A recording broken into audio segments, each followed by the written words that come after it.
Gracias, Jean-Jacques, and buenos dias. Good morning.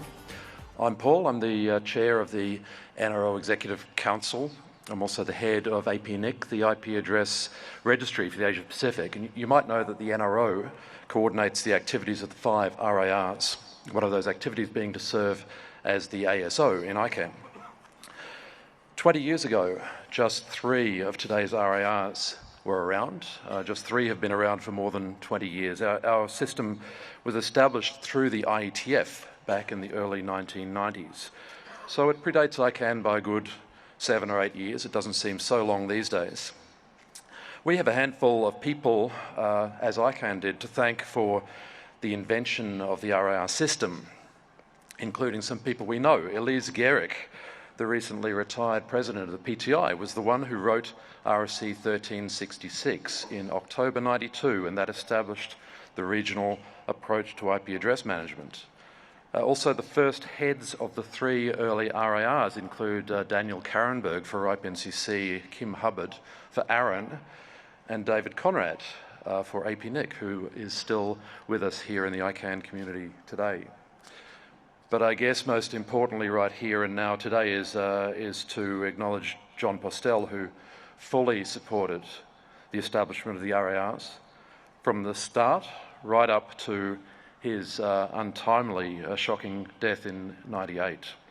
He worked closely with those early RAR founders, and I had the pleasure to meet him just once in '98 during an IETF in Chicago. Of course, as we heard, ICANN was just being conceived at that time, and a set of bylaws and initial board members, which John himself, I think, led in creating and selecting.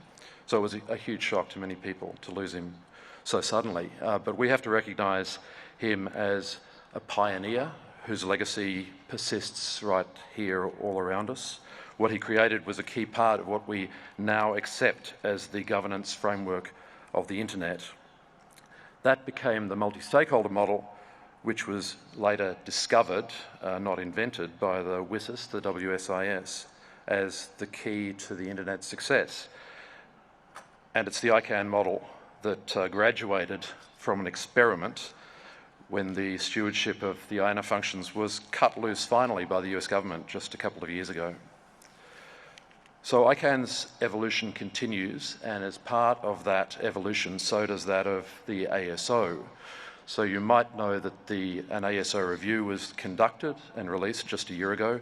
The internet number communities are still processing the results, but we're converging on a set of improvements, and recently the RAR CEOs provided some input to that process with some common points of agreement.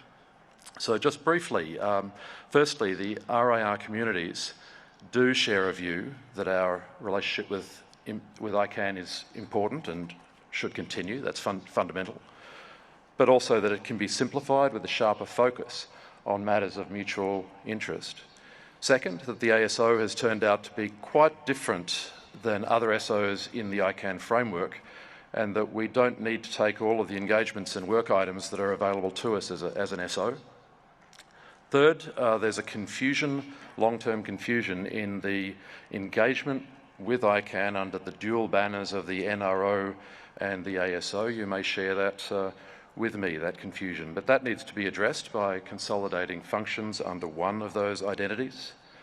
And lastly, we do continue to support ICANN as the means to carry out a set of critical functions, the best means to do that, while we also support ongoing evolution. Personally, having heard the recent work by ICANN on strategic trends, I think we have no choice but to collaborate, work together with ICANN, very much as Shireen said, within our own clear remits. So the process of consultations on the ASO is not over, but we felt that these points sort of encapsulate the progress that has been made so far, and probably worth reiterating here in this forum. Finally, I wanted to mention another recent piece of work that we've also heard about today, and that's a great success of the ICANN community, which is the DNSSEC KSK rollover. So a lot has been said, and congratulations due to all involved, but I wanted to recap on some of the activities of the RARs as I think a great example of the way we can work together with ICANN and have done very successfully to support a process in this case that's really at the heart of the internet's health and well-being, and that's the DNSSEC. The RARs collectively serve a community of some 100,000 in round figures, network and infrastructure operators around the world. These are the people who use IP address blocks registered directly with the RARs and who actually collectively build and run the entire internet infrastructure. So reaching out to all those operators was very important. It was a big task and one which the RARs were happy to contribute to. So we were involved with making presentations to operator meetings around the world. We were publishing many different blog posts, media items, news, web, social media updates, sharing email updates across RAR mailing lists and directly with our communities, doing all this in some cases in languages other than English, and also contributing measurements and data collection to ICANN's own processes. So that rollover was completed within ICANN's stated tolerance limits with no major issues reported, and that was done very significantly through global cooperation between ICANN and many others in the community, and I think it just serves to illustrate the effectiveness of the global technical coordination which has been at the heart of internet governance for a very long time now. So at this 20-year mark, as we gather here in what I think Shireen referred to basically as John's house, I'd like to say that the internet is not a thing of the past. The legacy of the pioneers is critical, and certain fundamentals must be preserved, but we all have to work together to take it forward, and there's plenty of room, space and time for us to do that.